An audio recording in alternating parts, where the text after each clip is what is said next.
ಗಣ್ಯರವರಿಗೆ ಎಲ್ಲರಿಗೂ ನನ್ನ ನಮನಗಳು.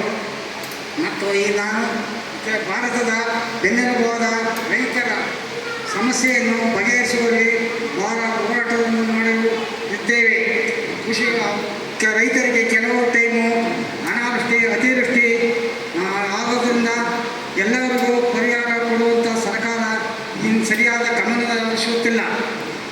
ರೈತರ ಸಮಸ್ಯೆಯನ್ನು ಯಾವ ರೀತಿಯಲ್ಲೂ ಬಗೆಹರಿಸುತ್ತಿಲ್ಲ. ರೈತ ಸಂಘಟನೆಗಳನ್ನು ಧಿಕ್ಕರಿಸುತ್ತಾರೆ.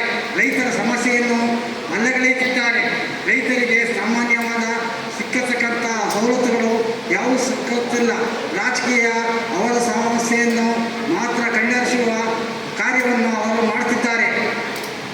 ಹೀಗಾಗಿ ನಮ್ಮ ರೈತರ ಸಂಘ ಸಂಸ್ಥೆಗಳು ಹಾಳಾಗುತ್ತಿವೆ.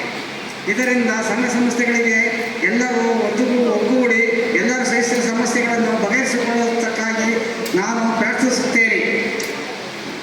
ಇದರಿಂದ ನನ್ನ ಎಲ್ಲ ನುಡಿ ಮಾತುಗಳನ್ನು ಹೆಚ್ಚಿಗೆ ಮಾಡಲು ಅವಕಾಶವಿಲ್ಲ. ಆದ್ದರಿಂದ ಈಗ ನನ್ನ